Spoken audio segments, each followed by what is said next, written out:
Top secret.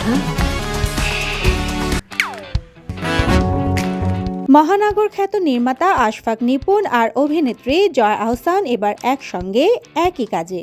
এবারের ঈদ উল ফিতরে বাড়তি বিনোদন দিতে আসছে ওয়েব সিরিজ জিম্মি। এবারই প্রথম নিপুণের পরিচালনায় ক্যামেরার সামনে দাঁড়ালেন জয়া আহসান। জয়া আহসান বহু বছর ধরে নাটক সিনেমার মাধ্যমে নিজেকে প্রমাণ করেছেন দেশ বিদেশের দর্শকদের কাছে, তবে ওয়েব সিরিজে তার কাজ করা হয়নি তেমন। আশফাক নিপুণের হাত ধরে সেটিও হয়ে গেল।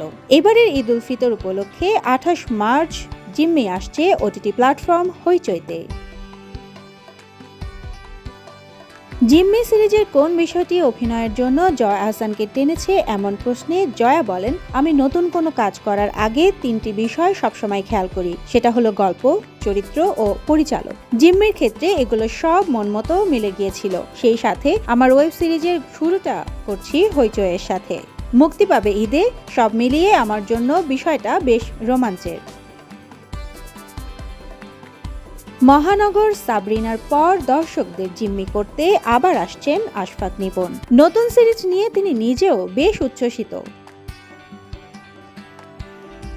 নিপুণ বলেন, আমি জিম্মি নির্মাণের মাধ্যমে নতুন রকমের গল্প বলার চেষ্টা করেছি। এই সিরিজে সামাজিক বাস্তবতা, মানবিক অনুভূতি ও বিনোদনের মেলবন্ধন রয়েছে। এইটুকু বলতে পারি, দর্শক অবশ্যই নতুন কিছু উপভোগ করবে। Desk report, Deshkal news.